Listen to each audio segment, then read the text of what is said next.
जय हिंद, वंदे मातरम। नमस्कार साथियों, स्वागत है आपके अपने यूट्यूब चैनल अवतार स्टडी 7054 में। मैं पाल प्रवीण।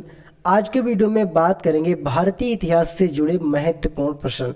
इस वीडियो के माध्यम से 100 इम्पोर्टेंट प्रश्न कवर करेंगे जो कि आपके एग्ज़ाम के लिए बहुत ही इम्पोर्टेंट है।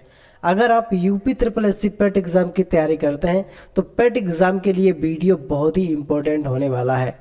इस वीडियो के माध्यम से भारतीय इतिहास से जुड़े 100 प्रश्न कवर करेंगे जो कि आपके पेट एग्जाम के लिए बहुत ही इंपॉर्टेंट है। तो आप सभी लोग वीडियो को पूरा देखिएगा और वीडियो को ज़्यादा से ज़्यादा मित्रों में शेयर करें। तो आइए मित्रों, शुरुआत करते हैं आज की शानदार क्लास के साथ। आज का पहला प्रश्न है, कलकत्ता, मद्रास तथा बंबई में उच्च न्यायालय किस वायसराय के कार्यकाल में अस्तित्व में आए थे। बहुत ही इंपॉर्टेंट क्वेश्चन है। कलकत्ता, मद्रास तथा बंबई में उच्च न्यायालय किस वायसराय के कार्यकाल में अस्तित्व में आए थे। यहाँ पर हमको बताना है किस वायसराय के कार्यकाल में ये जो उच्च न्यायालय थे मित्रों में अस्तित्व में आए थे। इसका राइट आंसर है मित्रों ऑप्शन नंबर ए, लॉर्ड कैनिंग। लॉर्ड कैनिंग के कार्यकाल में कलकत्ता, मद्रास व बंबई उच्च न्यायालय कार्यकाल में आए थे।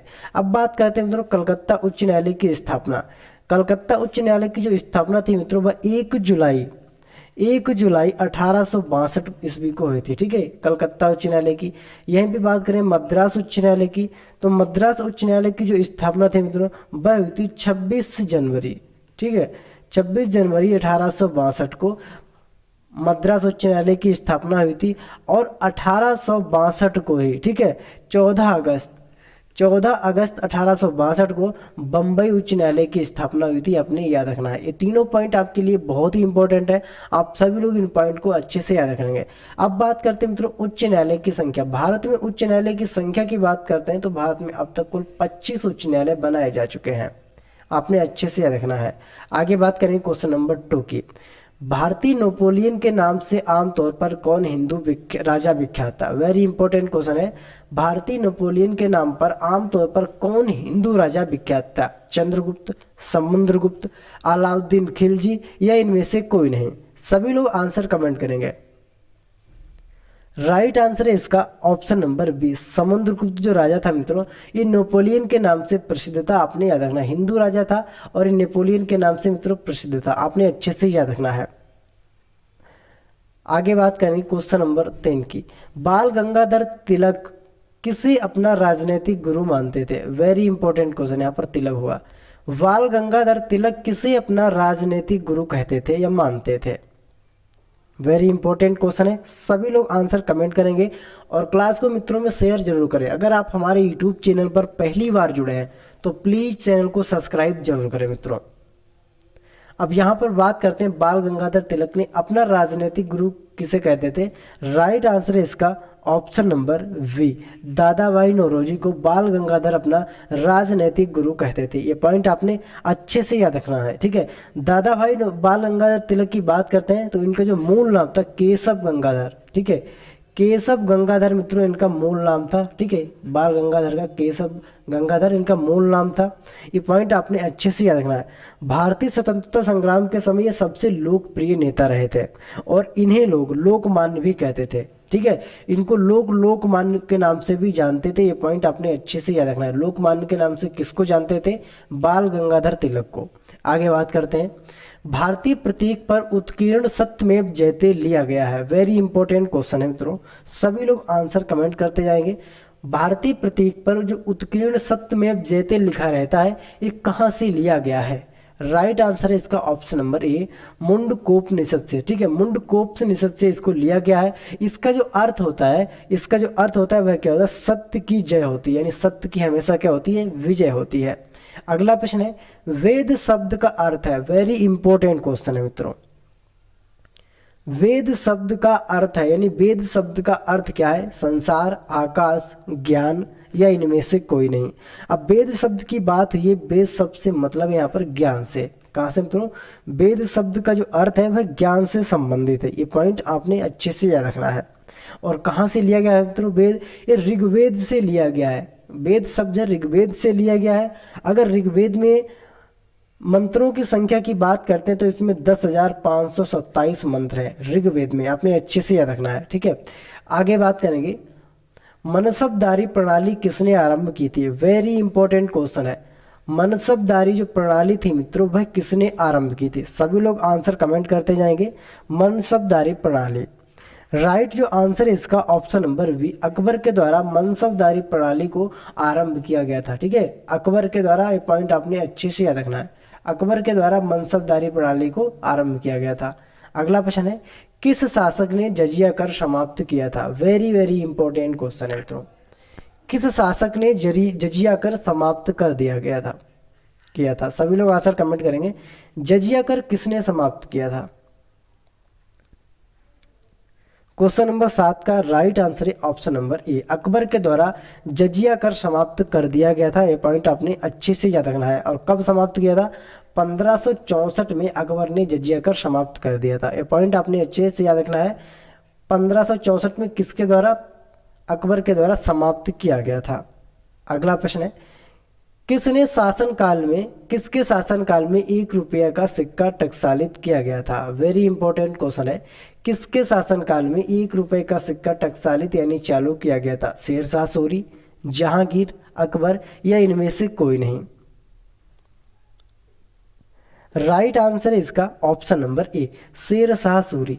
शेरशाह सूरी के शासनकाल में 1 रुपये का सिक्का टकसालित यानी चालू किया गया था। यह आपने याद रखना है। ठीक है, शेरशाह सूरी। अगला प्रश्न है, चित्रकारी किसके शासनकाल के दौरान अपने उच्चतम स्तर पर पहुंची? बहुत ही इंपॉर्टेंट क्वेश्चन है। चित्रकारी किसके शासनकाल के दौरान अपने उच्चतम स्तर पर पहुंची थी? वेरी इंपॉर्टेंट क्वेश्चन है। सभी लोग आंसर भी कमेंट करेंगे और क्लास को लाइक, शेयर और चैनल को सब्सक्राइब जरूर करेंगे। राइट आंसर है इसका ऑप्शन नंबर सी, जहांगीर। जो चित्रकारी थी मित्रों, ये जहांगीर के शासनकाल में अपने उच्चतम स्तर पर पहुंची थी। ये पॉइंट आपने अच्छे से याद रखना है, जहांगीर के शासनकाल में। अगला प्रश्न है, हेरोडोटस को माना जाता है, हेरोडोटस को माना जाता है, हेरोडोटस कौन थे? इनको क्या माना जाता है? भूगोल का जनक, इतिहास का जनक, अर्थशास्त्र का जनक या फिर इनमें से कोई नहीं? राइट आंसर है इसका ऑप्शन नंबर वी, इनको इतिहास के जनक के रूप में जाना जाता है, हेरोडोटस। ठीक है, ये पॉइंट आपने अच्छे से रखना है। इतिहास के जनक कौन है? हेरोडोटस। वेरी इंपॉर्टेंट क्वेश्चन है। सभी लोग क्लास को शेयर जरूर करें। अगला क्वेश्चन है, वह व्यक्ति कौन था जिसका नाम देवा नाम प्रियदर्शी था? वेरी इंपॉर्टेंट क्वेश्चन है। वह व्यक्ति कौन था जिसका नाम देवा नाम प्रियदर्शी था? सभी लोग आंसर कमेंट करते जाएंगे मित्रों। राइट आंसर इसका ऑप्शन नंबर, मौर्य राजा अशोक। मौर्य वंश का जो राजा था मित्रों अशोक, अशोक को देव प्रियदर्शी के नाम से भी जाना जाता था। राइट आंसर है ऑप्शन नंबर बी। सभी क्वेश्चन आपके यूपी पेट एग्जाम के लिए बहुत ही इंपॉर्टेंट है, तो आप सभी लोग क्लास को पूरा जरूर देखिएगा, क्लास को मित्रों में शेयर जरूर करें। आगे बात करते हैं, कलिंग युद्ध किस वर्ष हुआ था? वेरी वेरी इंपॉर्टेंट क्वेश्चन मित्रों, कलिंग युद्ध किस वर्ष हुआ था? सभी लोग आंसर कमेंट करेंगे। यहाँ से कई युद्ध हम कवर करेंगे मित्रों, जो कि आपके एग्जाम के लिए बहुत ही इंपॉर्टेंट है। अब यहाँ पर बात करते हैं कलिंग युद्ध। कलिंग युद्ध किस वर्ष हुआ था? इसका राइट आंसर है ऑप्शन नंबर ए, 261 ईसा पूर्व में। 261 ईसा पूर्व में कलिंग युद्ध हुआ था, आपने याद रखना है। ठीक है, अब बात करते हैं मित्रों यहाँ का तराइन का युद्ध। ठीक है, जो तराइन का युद्ध था मित्रों, ये कब हुआ था? तराइन के युद्ध की बात करते हैं तो आपका तराइन का युद्ध जो प्रथम युद्ध था ये 1191 ईस्वी में हुआ था, मोहम्मद गौरी और पृथ्वीराज चौहान के बीच। ठीक है, तराइन का जो द्वितीय युद्ध था वह आपका 1192 ईस्वी में हुआ था। ये पॉइंट आपने अच्छे से याद रखना है। तराइन का प्रथम युद्ध 1191, द्वितीय युद्ध 1192। ठीक है, ये पॉइंट आपने अच्छे से याद रखना। अब पानीपत की लड़ाई की बात करते हैं। ठीक है, पानीपत की जो लड़ाई थी, पानीपत की लड़ाई हुई थी मित्रों, पहली जो लड़ाई हुई थी पानीपत की वह हुई थी आपकी 1526 में। 1526 में पहली लड़ाई, दूसरी लड़ाई हुई थी मित्रों 1556 में।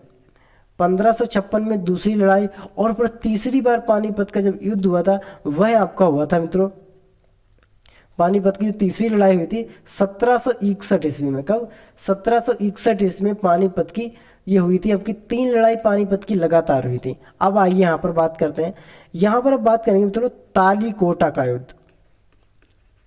तालीकोटा का जो युद्ध हुआ था वह किस सन में हुआ था? तालीकोटा की अगर युद्ध की बात करते हैं तो आपका हुआ था 1564 में। 1564 में तालीकोटा का युद्ध हुआ। हल्दी घाटी का युद्ध, हल्दी घाटी का जो युद्ध हुआ था वह 1576 में, ठीक है, 1576 में हल्दी घाटी का युद्ध हुआ था। फिर बक्सर का युद्ध हुआ था, बक्सर का युद्ध, ठीक है, बक्सर का जो युद्ध हुआ था वह आपका हुआ था 1764 में। ये पॉइंट आपने अच्छे से याद रखना है, वेरी वेरी इंपॉर्टेंट, यहाँ से क्वेश्चन बहुत ही बनेंगे, ठीक है। बक्सर का युद्ध कब हुआ था? 1764 में। ये पॉइंट आपने अच्छे से याद रखना है, वेरी इंपॉर्टेंट है। फिर आपका आता है भारत पाक युद्ध। भारत और पाक युद्ध जो हुआ था मित्रों पहला 1965 में, ठीक है, 1965 में भारत पाकिस्तान का युद्ध हुआ था। ये पॉइंट आपने अच्छे से याद रखना है। ये थे मित्रों आपके इंपॉर्टेंट युद्ध जो आपके एग्जाम में यहाँ से क्वेश्चन बनेंगे, तो आप आशा करते हैं कि आप कभी भी क्वेश्चन नहीं छोड़ेंगे। तो आप अच्छे से इनको क्या करेंगे, समझ लें। एक बार हम रिपीट कर लेते हैं यहाँ पर, आइए देखें। तो सभी लोग वीडियो को शेयर जरूर करें मित्रों में। तो यहाँ पर रिपीट करते हैं। सबसे पहले तराइन का प्रथम युद्ध 1191 में, द्वितीय युद्ध 1192 में, पानीपत की जो पहली लड़ाई थी वह 1526 में, द्वितीय लड़ाई 1556 में, और पानीपत की जो तीसरी लड़ाई थी वह 1761 ईस्वी में हुई थी, ठीक है। फिर अब बात करते हैं तालीकोटा का युद्ध 1564 में हुआ था, हल्दी घाटी का युद्ध 1576 में, और जो बक्सर का युद्ध हुआ था 1764 में, बक्सर का युद्ध हुआ था, आपने याद रखना है, ठीक है। बक्सर का युद्ध हुआ था आपका 1764 में। फिर भारत और पाक का जो युद्ध हुआ था ये हुआ था 1965 में, आपने अच्छे से याद रखना है। तो ये थे आपके मित्रों इंपॉर्टेंट युद्ध से संबंधित क्वेश्चन। इसी तरह हम बात करेंगे मित्रों आगे। अगला प्रश्न देखेंगे, मौर्य काल के दौरान शिक्षा का सबसे प्रसिद्ध केंद्र कौन सा था? तो सभी लोग आंसर कमेंट करेंगे। मौर्य काल के दौरान शिक्षा का सबसे प्रसिद्ध केंद्र कौन सा था? राइट आंसर है इसका option number B, Takshashila. Takshashila जो था मित्रों ये मौर्य काल के दौरान शिक्षा का सबसे प्रसिद्ध केंद्र था, ये आपने अच्छे से याद रखना है, ठीक है। तक्षशिला दुनिया का सबसे पुराना विश्वविद्यालय है, आपने याद रखना है, ये दुनिया का सबसे पुराना विश्वविद्यालय है, ठीक है, दुनिया का पुराना विश्वविद्यालय। ये पॉइंट आपने अच्छे से याद रखना है। अगला प्रश्न है, अर्थशास्त्र की रचना किसने की थी? वेरी इंपॉर्टेंट क्वेश्चन है। अर्थशास्त्र की रचना किसने की? चंद्रगुप्त, विक्रमादित्य, कौटिल्य या इनमें से कोई नहीं? राइट आंसर है इसका ऑप्शन नंबर सी, कौटिल्य के द्वारा अर्थशास्त्र की रचना की गई थी, आपने अच्छे से याद रखना है, कौटिल्य के द्वारा। आगे बात करते हैं, किसने और कब पहली बार अशोक के शिलालेखों का अर्थ स्पष्ट किया था? वेरी वेरी इंपॉर्टेंट क्वेश्चन है। किसने और कब पहली बार अशोक के शिलालेखों का अर्थ स्पष्ट किया था? राइट आंसर है इसका ऑप्शन नंबर ए, 1837 में जेम्स प्रिंसिप जो थे मित्रों 1837 में इन्होंने अशोक के शिलालेखों का अर्थ स्पष्ट किया था, आपने याद रखना है, ठीक है, 1837 में। आगे बात करेंगे, मौर्य वंश के तत्काल बाद किस वंश ने आकर मगध राज्य पर शासन किया? आंसर कमेंट करेंगे। मौर्य वंश के तत्काल बाद किस वंश ने आकर मगध राज्य पर शासन किया था? राइट आंसर है ऑप्शन नंबर ए, सुंगु वंश के लोग आए थे। मौर्य वंश के बाद मगध पर सुंगु वंश के लोग आए थे, फिर इनका शासन रहा था मित्रों मगध पर। ये पॉइंट आपने अच्छे से याद रखना है, वेरी इंपॉर्टेंट है। अगला प्रश्न है, चरक किसके राज चिकित्सक थे? वेरी इंपॉर्टेंट क्वेश्चन है। चरक किसके राज चिकित्सक थे? चंद्रगुप्त, विक्रमादित्य, कनिष्क या इनमें से कोई नहीं? राइट आंसर है ऑप्शन नंबर सी, चरक थे मित्रों, एक कनिष्क के राज चिकित्सक थे। ये पॉइंट आपने अच्छे से याद रखना है, कनिष्क के, ठीक है। अगला प्रश्न है, नरम दल और गरम दल के बीच फूट कहाँ और किस वर्ष में पड़ी थी? वेरी इंपॉर्टेंट क्वेश्चन है। नरम दल और गरम दल के बीच फूट कहाँ और किस वर्ष में पड़ी थी? राइट जो आंसर है इसका ऑप्शन नंबर बी, 1907 में कांग्रेस के अधिवेशन, जो सूरत में कांग्रेस का अधिवेशन हुआ था, यहाँ पर नरम दल और गरम दल के बीच फूट पड़ी थी, आपने याद रखना है।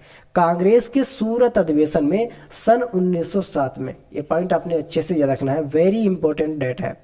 अगला प्रश्न है, लाला लाजपत राय किसके विरुद्ध प्रदर्शन कर रहे थे जब वे पुलिस की नस्यता का शिकार हुए? सभी लोग आंसर कमेंट करेंगे। तो लाला जो लाजपत राय थे मित्रों, इस साइमन कमीशन का विरोध कर रहे थे, अंग्रेजों के विरुद्ध, ठीक है। ये पॉइंट आपने अच्छे से याद रखना है, क्योंकि साइमन कमीशन में कोई भी जो नागरिक था वह भारतीय नागरिक नहीं था, सब अंग्रेज अधिकारी उसमें साइमन कमीशन में नियुक्त हुए थे। तो इसी कारण ये सब लोग विरोध कर रहे थे। तो उस कारण क्या होता मित्रों, जो लाला लाजपत राय थे, अंग्रेजों की लाठी से घायल होकर और इनकी मृत्यु हो गई थी। ये पॉइंट आपने अच्छे से याद रखना है। अगला प्रश्न है, पूना समझौता महात्मा गांधी और किसके बीच हुआ था? सभी लोग आंसर कमेंट करेंगे। पूना समझौता महात्मा गांधी और किसके बीच हुआ था? तो राइट आंसर है option number B, doctor Bhimrao Ambedkar. Poona समझौता महात्मा गांधी और भीमराव अंबेडकर के बीच हुआ था, आपने अच्छे से याद रखना है। और इसकी जो डेट थी वह थी 5 मार्च 1931 को मित्रों ये हुआ था। ठीक है, समझौता द्वितीय गोलमेज सम्मेलन में। अगर बात करते हैं मित्रों, अब तक गोलमेज सम्मेलन कितने किए जा चुके हैं? ठीक है, तो गोलमेज सम्मेलन 3 हुए हैं। एक तो आपका 1930 में हुआ था, फिर 1931 में, फिर उसके बाद 1932 में हुआ था। एक प्रश्न यहाँ से बनेगा कि तीनों गोलमेज सम्मेलन में भाग लेने वाले व्यक्ति कौन थे? तो तीनों गोलमेज में जो भाग लेने वाले व्यक्ति थे तो वो थे आपके वी.आर. अम्बेडकर। ठीक है, वी.आर. अम्बेडकर तीनों गोलमेज सम्मेलन में भाग लेने वाले व्यक्ति थे। ये पॉइंट आपने अच्छे से याद रखना है। अगला प्रश्न है, मुस्लिम लीग की स्थापना किस वर्ष हुई थी? वेरी इंपॉर्टेंट क्वेश्चन है। मुस्लिम लीग की स्थापना किस वर्ष हुई थी? सभी लोग आंसर कमेंट करेंगे। राइट आंसर है इसका मुस्लिम लीग का ऑप्शन नंबर वी, 1906 में। मुस्लिम लीग की जो स्थापना थी मित्रों 1906 में हुई थी, आपने याद रखना है। वेरी वेरी इंपॉर्टेंट क्वेश्चन है। और यहाँ पर मित्रों कई हम स्थापनाओं की चर्चा करेंगे। यहाँ पर मुस्लिम लीग की जो स्थापना है 1906 में हुई थी। अब यहाँ पर बात करते हैं खालसा पंथ की स्थापना, जो कि आपके एग्जाम के लिए बहुत ही इंपॉर्टेंट है मित्रों। खालसा पंथ की स्थापना, ठीक है, तो जो खालसा पंथ की स्थापना थी वह कब हुई थी? 1801 में मित्रों खालसा पंथ की स्थापना हुई थी। अमृतसर की संधि, ये मित्रों जो संधि है, स्थापना है, आपके एग्जाम के लिए बहुत ही इंपॉर्टेंट है। अमृतसर की जो संधि हुई थी वह 1809 में हुई थी। ठीक है, ये पॉइंट आपने अच्छे से याद। सती प्रथा पर रोक, सती प्रथा पर जो रोक थी मित्रों ये कब लगी थी? सती प्रथा की रोक की बात करते हैं तो 1829 में सती प्रथा पर रोक लगाई गई थी। प्रथम स्वतंत्रता संग्राम की बात करते हैं तो प्रथम स्वतंत्रता संग्राम 1857 ईस्वी को हुआ था। ये पॉइंट आपने अच्छे से याद रखना है। भारत सरकार अधिनियम की बात करते हैं तो भारत सरकार जो अधिनियम आया था वह 1858 ईस्वी को आया था। ठीक है, ये पॉइंट आपने अच्छे से याद रखना है। भारतीय कांग्रेस की स्थापना की बात करते हैं तो 1885 में भारतीय राष्ट्रीय कांग्रेस की स्थापना हुई थी। ये बहुत ही महत्वपूर्ण पॉइंट है मित्रों, जो आपके एग्जाम में यहाँ से क्वेश्चन पक्का बनेंगे, तो आप सभी लोग इनको नोट करते चले। अगला प्रश्न है, भारत के राष्ट्रवादी नेताओं ने साइमन कमीशन का बहिष्कार किया था, क्यों? वेरी वेरी इंपॉर्टेंट क्वेश्चन है। भारत के राष्ट्रवादी नेताओं ने साइमन कमीशन का बहिष्कार किया था, क्यों? अभी ऊपर मैंने इस क्वेश्चन को डिस्कस किया था, तो उसमें क्या था मित्रों? ऑप्शन नंबर इसका ए सही हो जाएगा। साइमन कमीशन के सभी सदस्य कहते थे मित्रों अंग्रेज थे, अंग्रेज अधिकारी थे साइमन कमीशन के। ये पॉइंट आपने याद रखना है। तभी क्या हुआ था, भारत के लोगों ने इसके खिलाफ विरुद्ध किया था। अगला प्रश्न है, सर्वेंट ऑफ इंडिया सोसाइटी के संस्थापक कौन थे? वेरी इंपॉर्टेंट क्वेश्चन है। सर्वेंट ऑफ इंडिया सोसाइटी के संस्थापक कौन थे? सभी लोग आंसर कमेंट करते जाएंगे। राइट आंसर है इसका ऑप्शन नंबर ए, जेके गोखले। ठीक है, जीके गोखले। जो जीके गोखले थे मित्रों ये सर्वेंट ऑफ इंडिया सोसाइटी के संस्थापक थे, आपने याद रखना है। अगला प्रश्न है, बुद्ध किस वंश से संबंधित थे? बुद्ध जो थे मित्रों वह किस वंश से संबंधित थे? सभी लोग आंसर कमेंट करेंगे। राइट आंसर है ऑप्शन नंबर ए, शाक्य वंश से। ठीक है, बुद्ध का जो वंश था मित्रों वह शाक्य वंश से संबंधित थे। अगला प्रश्न है, बुद्ध ने अपना प्रथम प्रवचन कहाँ दिया था? वेरी इंपॉर्टेंट क्वेश्चन है। बुद्ध ने अपना प्रथम प्रवचन कहाँ दिया था? राइट आंसर है सारनाथ में बुद्ध ने अपना प्रथम प्रवचन दिया था। ये पॉइंट आपने अच्छे से याद रखना है। वेरी वेरी इंपॉर्टेंट क्वेश्चन है आपके एग्जाम के लिए। अगला प्रश्न है, आरंभिक बौद्ध साहित्य किस भाषा में रचे गए थे? आरंभिक बौद्ध साहित्य किस भाषा में रचे गए थे? सभी लोग आंसर कमेंट करेंगे। और इसका जो राइट आंसर है ऑप्शन नंबर ए, पाली। आरंभिक जो बौद्ध साहित्य थे ये पाली भाषा में लिखे गए थे। ठीक है, आपने याद रखना है। अगला प्रश्न है, प्राचीन भारत का प्रसिद्ध वह शासक कौन था जिसने अपने जीवन के अंतिम दिनों में जैन धर्म अपना लिया था। वेरी इंपॉर्टेंट क्वेश्चन है। प्राचीन भारत का प्रसिद्ध वह शासक कौन था जिसने अपने जीवन के अंतिम दिनों में जैन धर्म अपना लिया था। राइट आंसर इसका ऑप्शन नंबर है चंद्रगुप्त ने। चंद्रगुप्त जो प्रसिद्ध शासक था, इसने अपने जीवन के अंतिम दिनों में जैन धर्म को अपना लिया था, आपने याद रखना है। अगला प्रश्न है, किसकी सेना ने ग्रीक शासक सिकंदर के साथ झेलम नदी के तट पर मुकाबला किया। ये क्वेश्चन वेरी वेरी इंपॉर्टेंट है, तो आप सभी लोग इसको नोट करेंगे। किसकी सेना ने ग्रीक शासक सिकंदर के साथ झेलम नदी पर मुकाबला किया था। राइट जो आंसर है इसका ऑप्शन नंबर बी, पोरस। ठीक है, पोरस की सेना ने पोरस की जो सेना थी मित्रों, इन्होंने जो सिकंदर की सेना के साथ झेलम नदी पर मुकाबला किया था। अगला प्रश्न है, बिंदुसार का पुत्र कौन था। वेरी इंपॉर्टेंट क्वेश्चन है। बिंदुसार का पुत्र कौन था। अकबर, मोहम्मद शाह रंगीला, अशोक या इनमें से कोई नहीं। अब बिंदुसार की बात करते हैं तो बिंदुसार मित्रों अशोक का पुत्र था। किसका मित्रों, अशोक का पुत्र था, आपने याद रखना है। अगला प्रश्न है, किस संधि से प्रथम विश्व युद्ध समाप्त हुआ। वेरी इंपॉर्टेंट क्वेश्चन है, किस संधि से प्रथम विश्व युद्ध समाप्त हुआ। सभी लोग आंसर कमेंट करेंगे, और जिन लोगों ने क्लास को शेयर नहीं किया तो प्लीज क्लास को शेयर करें मित्रों, चैनल को सब्सक्राइब जरूर करें। राइट आंसर है ऑप्शन नंबर ए, वार्सेल संधि। ठीक है, वार्सेल संधि के द्वारा प्रथम विश्व युद्ध को समाप्त किया गया था। अगला प्रश्न है, प्रसिद्ध गुप्त संवत किस वर्ष से शुरू हुआ था। प्रसिद्ध गुप्त संवत किस वर्ष से शुरू हुआ था। राइट आंसर है इसका ऑप्शन नंबर बी, 319। ठीक है, 319 ईस्वी से प्रसिद्ध गुप्त संवत शुरू हुआ था, यह आपने याद रखना है। अगला प्रश्न है, बहमन शासकों में बीजापुर में प्रसिद्ध गोल गुंबज का निर्माण किसने किया था। बहमन शासकों में से बीजापुर में प्रसिद्ध गोल गुंबजों का निर्माण किसने किया था। अब गोल गुंबजों के निर्माण की बात करते हैं तो इसका राइट आंसर है option number C, Mohammad Shah Adil ने। ठीक है, मोहम्मद शाह आदिल ने बीजापुर में प्रसिद्ध गोल गुंबज का निर्माण कराया था। अगला प्रश्न है, चित्तौड़गढ़ में विजय स्तंभ किसने बनवाया। वेरी इंपॉर्टेंट क्वेश्चन है, चित्तौड़गढ़ में विजय स्तंभ किसने बनवाया। राइट आंसर है option number B, Rana Kumbha के द्वारा चित्तौड़गढ़ में विजय स्तंभ बनवाया गया था, आपने याद रखना है। अगला प्रश्न है, सुविख्यात कोहिनूर हीरा किस खान से निकाला गया था। सुविख्यात कोहिनूर हीरा किस खान से निकाला गया था। सभी लोग आंसर कमेंट करेंगे। उसका राइट जो आंसर है ऑप्शन नंबर बी, गोलकुंडा से। जो गोलकुंडा की खान थी वहां से जो कोहिनूर हीरा निकाला गया था, आपने याद रखना है।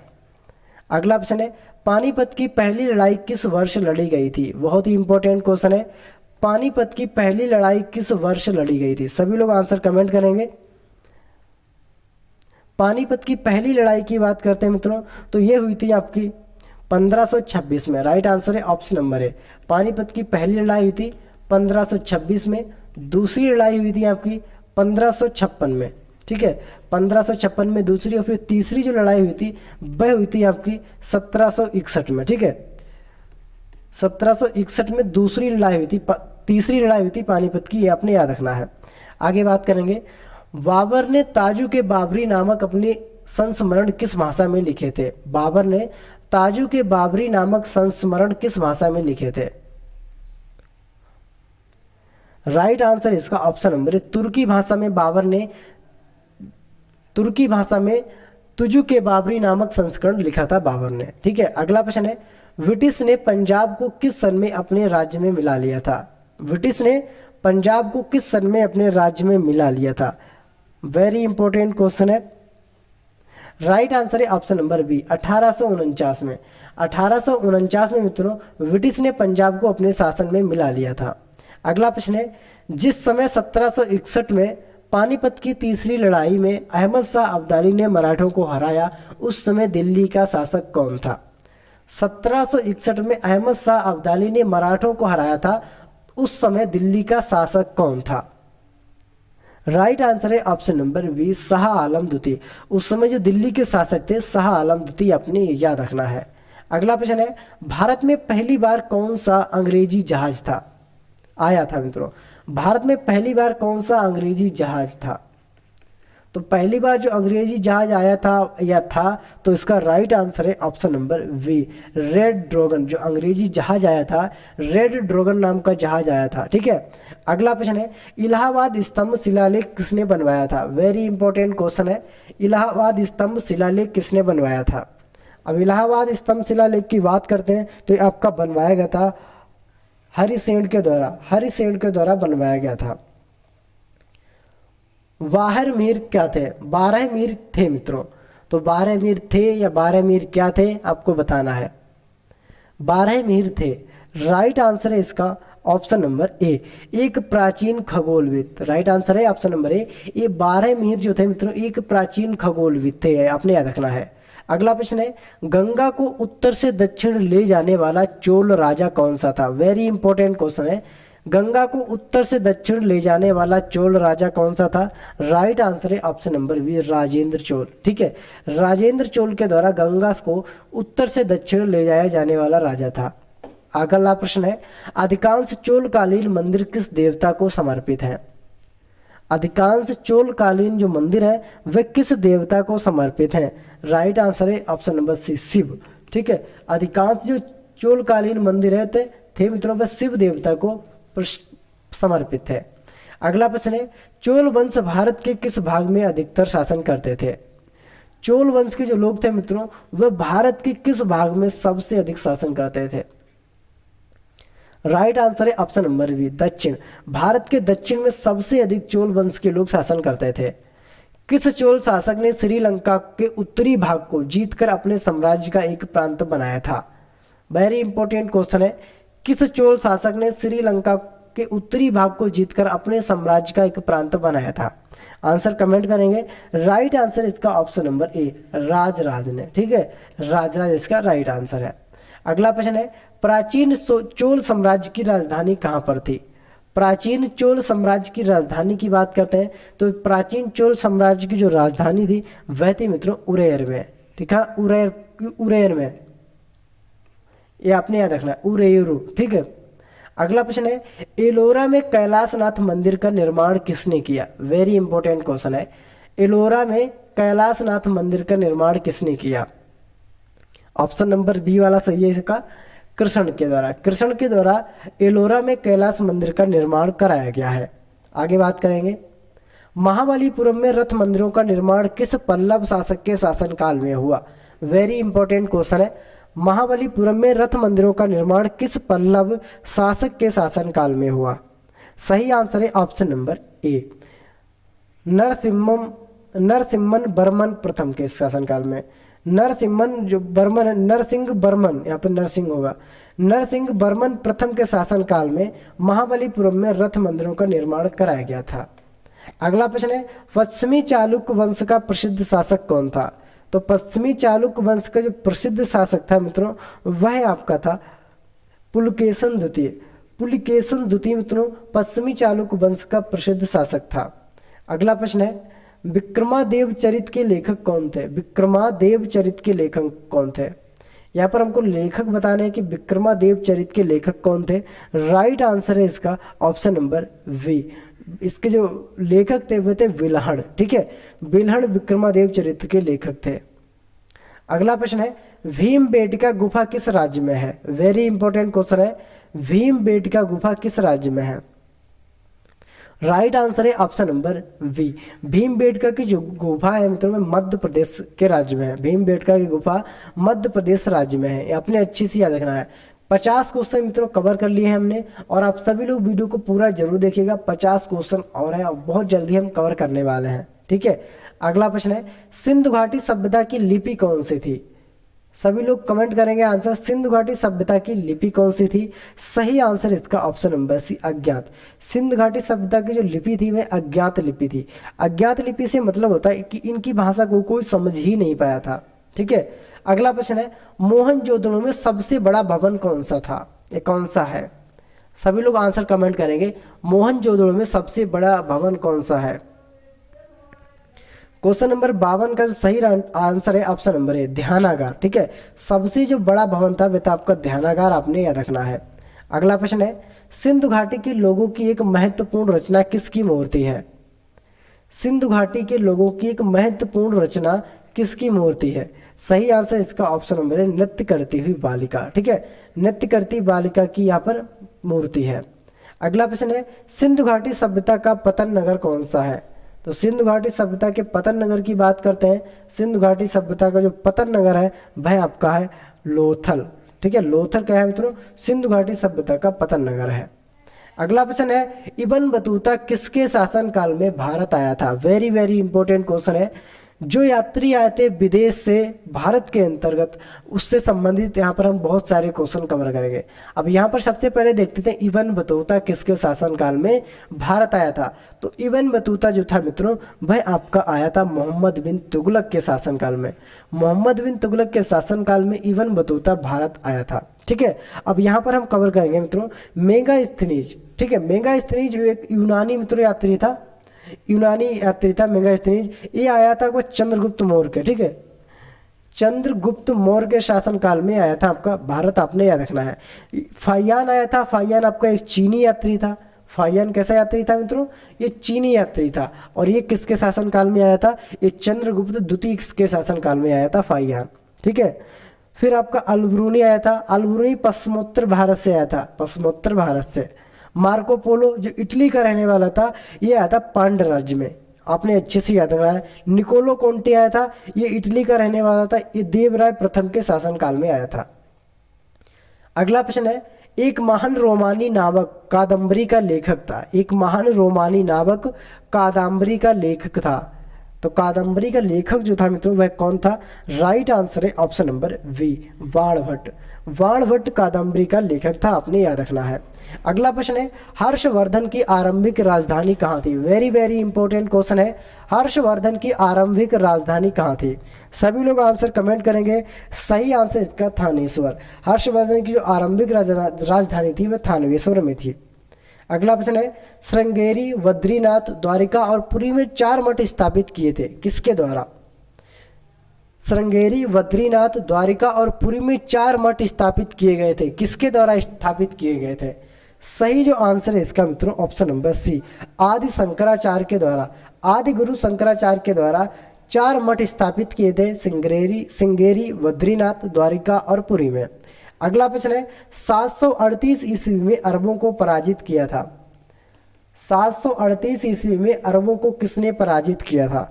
राइट आंसर है इसका ऑप्शन नंबर बी, प्रतिहारों ने। तो 738 ईस्वी में जो अरबों को जो पराजित किया था, हराया था, वह प्रतिहार वंश के लोगों ने इनको हरा दिया था। अगला प्रश्न है कोणार्क का सूर्य मंदिर किसने बनवाया था? वेरी इंपॉर्टेंट क्वेश्चन है। कोणार्क का जो सूर्य मंदिर था मित्रों इसको किसने बनवाया था? सभी लोग आंसर कमेंट करेंगे।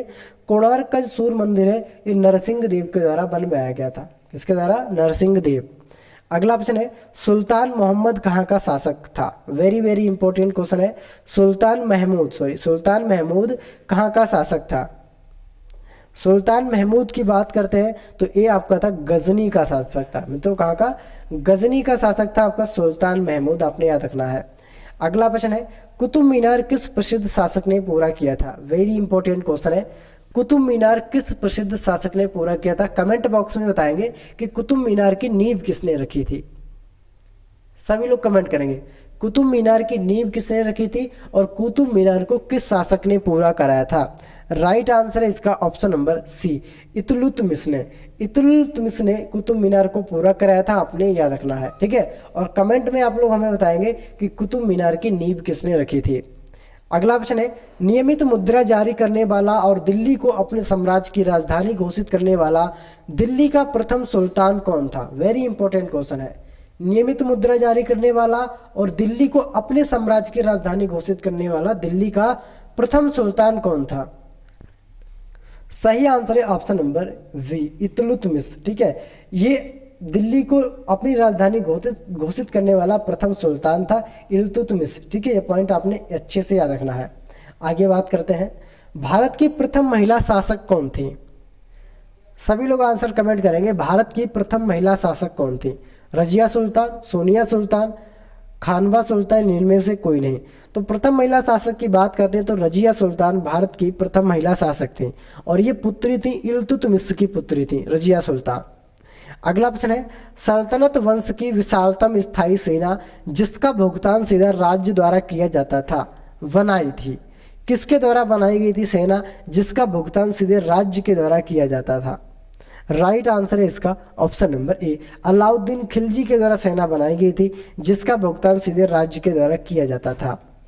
अगला प्रश्न है, बाजार विनिमय प्रणाली आरंभ की गई थी। वेरी इंपॉर्टेंट क्वेश्चन है, बाजार विनिमय प्रणाली आरंभ की गई थी। सभी लोग आंसर कमेंट करेंगे। बाजार विनिमय प्रणाली जो आरंभ की गई थी वह की गई थी मित्रों अलाउद्दीन खिलजी के द्वारा, बाजार विनिमय प्रणाली, ठीक है, अलाउद्दीन खिलजी के द्वारा। अगला प्रश्न है, किसे भारत का तोता कहा जाता है? किसे भारत का तोता कहा जाता है? वेरी इंपॉर्टेंट क्वेश्चन है। राइट जो आंसर है इसका ऑप्शन नंबर सी, अमीर खुसरो को। अमीर खुसरो को भारत का तोता कहा जाता है। अगला प्रश्न है, भारत में चमड़े के प्रतीक मुद्रा किसने प्रारंभ की? भारत में चमड़े की प्रतीक मुद्रा किसने प्रारंभ की थी? बहुत वेरी इंपॉर्टेंट क्वेश्चन है। चमड़े की जो प्रतीक मुद्रा थी वह स्टार्ट की गई थी मित्रों मोहम्मद बिन तुगलक के द्वारा, ठीक है। भारत में मोहम्मद बिन तुगलक के द्वारा चमड़े की प्रतीक मुद्रा प्रारंभ की गई थी। ब्राह्मणों पर भी जजिया कर लगाने वाला दिल्ली सुल्तान कौन था? ब्राह्मणों पर भी जजिया कर लगाने वाला दिल्ली का सुल्तान कौन था? सही आंसर है option number B, Firoz Shah Tughlaq ने। फिरोज शाह तुगलक दिल्ली का सुल्तान था और इसने ब्राह्मणों पर जजिया कर लगा दिया था। किस पर मित्रों? ब्राह्मणों पर।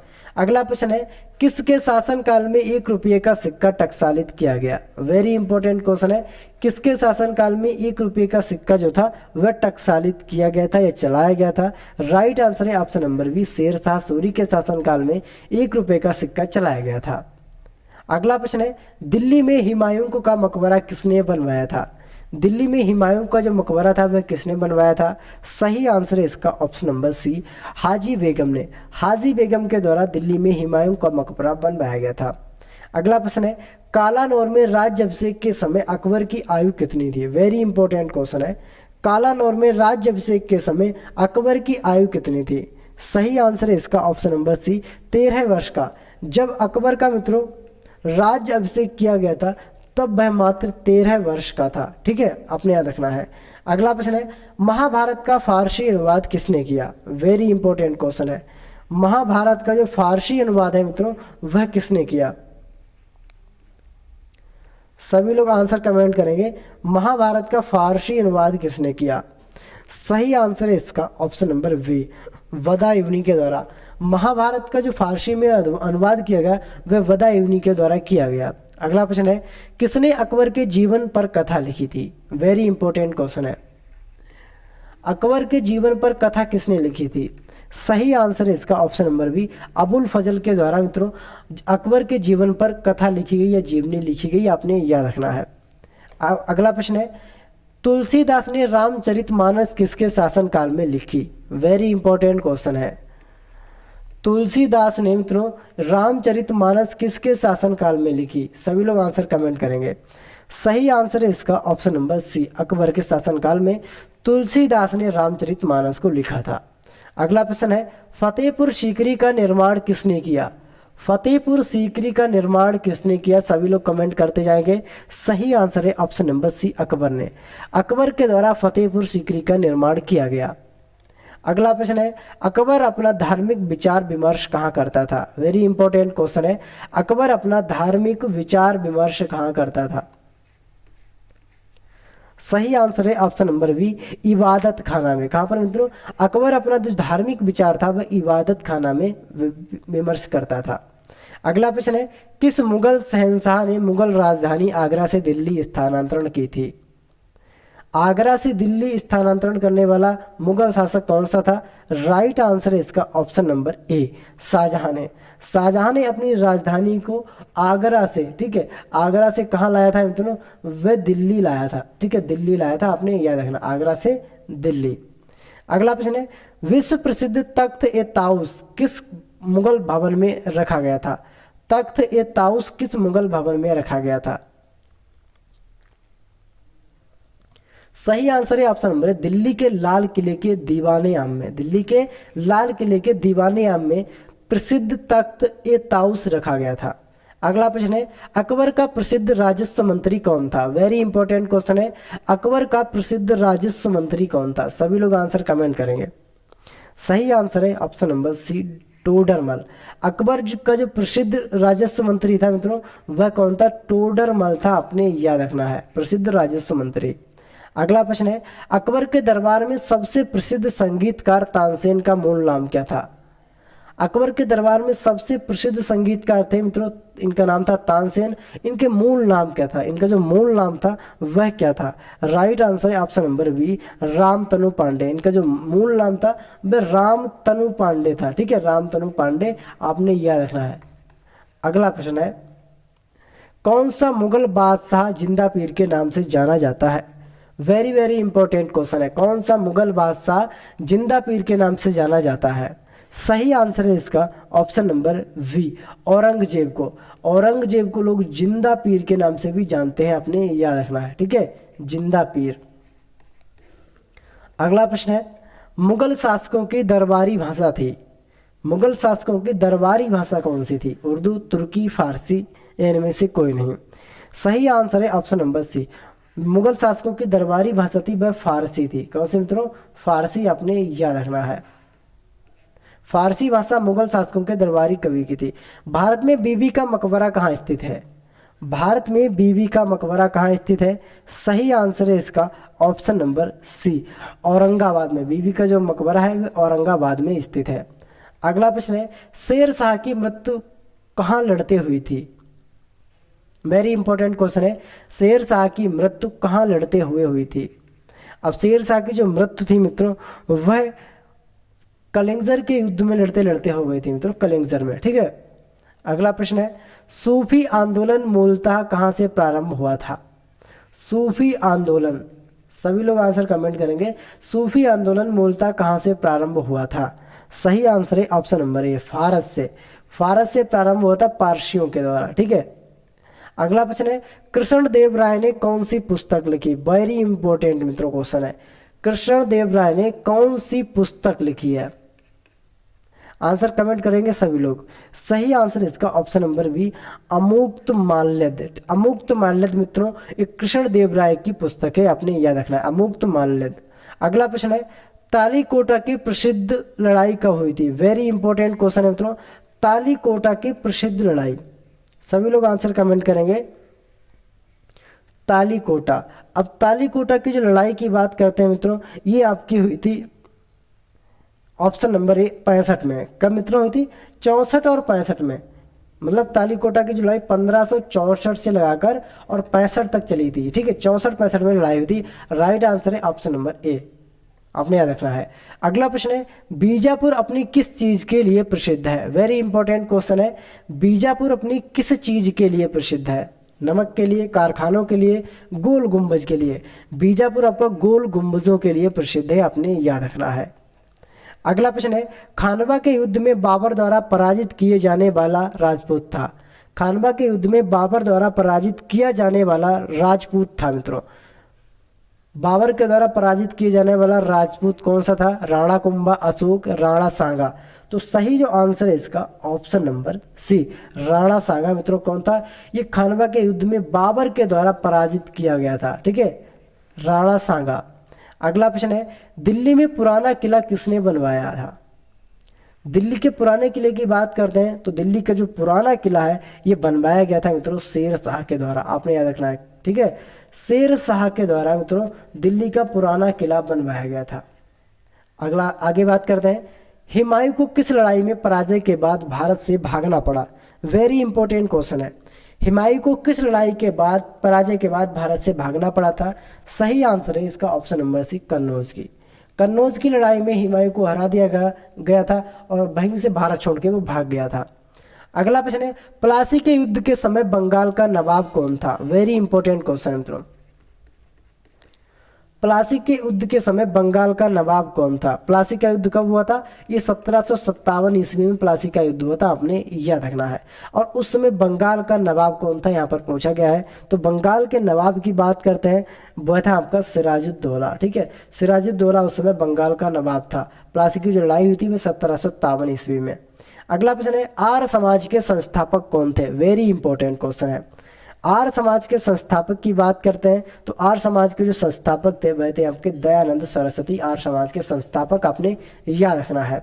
अगला प्रश्न है वेदों की ओर लौटो नारा किसने दिया था? वेरी इंपॉर्टेंट क्वेश्चन है कि वेदों की ओर लौटो नारा किसने दिया था? सभी लोग आंसर कमेंट करेंगे।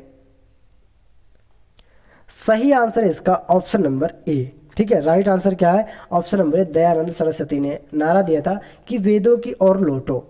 अगला प्रश्न है राजा राममोहन राय के विरुद्ध एक ऐतिहासिक आंदोलन का आयोजन किया गया था। राजा राममोहन राय के विरुद्ध एक ऐतिहासिक आंदोलन का आयोजन किया गया था, तो वह क्या था मित्रों? सती प्रथा, आपने याद रखना है। वेरी इंपॉर्टेंट क्वेश्चन है, वह कौन सा आंदोलन था? सती प्रथा। अगला प्रश्न है उपनिवेशी भारत में कोलकाता में एशियाटिक सोसाइटी की स्थापना किसने की थी? उपनिवेशी भारत में कोलकाता में एशियाटिक सोसाइटी की स्थापना किसने की थी? सभी लोग आंसर कमेंट करेंगे। सही आंसर है विलियम्स जोस के द्वारा। विलियम्स जोस के द्वारा एशियाटिक सोसाइटी की स्थापना की गई थी, ये आपने याद रखना है। अगला प्रश्न है सत्यशोधक सभा के संस्थापक महाराष्ट्र में कौन थे? सत्यशोधक सभा के संस्थापक महाराष्ट्र में कौन थे? सभी लोग आंसर कमेंट करेंगे। सत्यशोधक सभा के जो संस्थापक थे वह थे आपके ज्योतिबा फूले। कौन थे मित्रों? ज्योतिबा फूले सत्यशोधक सभा के संस्थापक थे। अगला प्रश्न है छत्रपति शिवाजी को हराने के लिए औरंगजेब ने किसको भेजा था? वेरी इंपॉर्टेंट क्वेश्चन है। छत्रपति शिवाजी को हराने के लिए औरंगजेब ने किसको भेजा था? सही आंसर है ऑप्शन नंबर बी, राजा जयसिंह को उसने भेजा था। छत्रपति शिवाजी को हराने के लिए औरंगजेब ने भेजा था राजा जयसिंह को। अगला प्रश्न है शिवाजी ने कितनी बार सूरत को लूटा? वेरी इंपॉर्टेंट क्वेश्चन है और सभी लोग आंसर कमेंट करेंगे, ठीक है। शिवाजी ने कितनी बार सूरत को लूटा था? सभी लोग आंसर कमेंट करेंगे मित्रों। और वीडियो को जिन लोगों ने अभी तक लाइक, शेयर और चैनल को सब्सक्राइब नहीं किया है तो सभी लोग वीडियो को लाइक, शेयर और चैनल को सब्सक्राइब जरूर करें मित्रों। सभी लोग बताएंगे मित्रों कि शिवाजी ने भारत को कितनी बार लूटा था? राइट आंसर है ऑप्शन नंबर ए वाला, 2 बार। कितनी बार मित्रों? 2 बार लूटा था। पहली बार लूटा था मित्रों इन्होंने, पहली बार लूटा था 1764 में, ठीक है। 1764 में मित्रों शिवाजी ने पहली बार, और दूसरी बार 1664 में। कब मित्रों? पहली बार 1664 में और दूसरी बार 1670 में लूटा था। और शिवाजी को छत्रपति की जो उपाधि थी, इन्होंने छत्रपति की उपाधि अपने राज्य अभिषेक के समय धारण की थी। इनका राज्य अभिषेक हुआ था 1664 में, ठीक है, आपने याद रखना है। 1664 में इनका राज्य अभिषेक हुआ था शिवाजी का, ठीक है, आपने अच्छे से याद रखना है। तो ये थे मित्रों आपके भारतीय इतिहास से जुड़े महत्वपूर्ण इंपोर्टेंट 100 प्रश्न, जो कि आपके एग्जाम के लिए बहुत ही इंपॉर्टेंट है। तो आप सभी लोग वीडियो को पूरा जरूर देखिएगा, वीडियो को मित्रों में शेयर जरूर करें, जिससे आपके साथ आपके मित्र भी क्लास में जुड़ सकें। और एक मोटिवेशन लाइन के साथ हम क्लास को समाप्त करेंगे।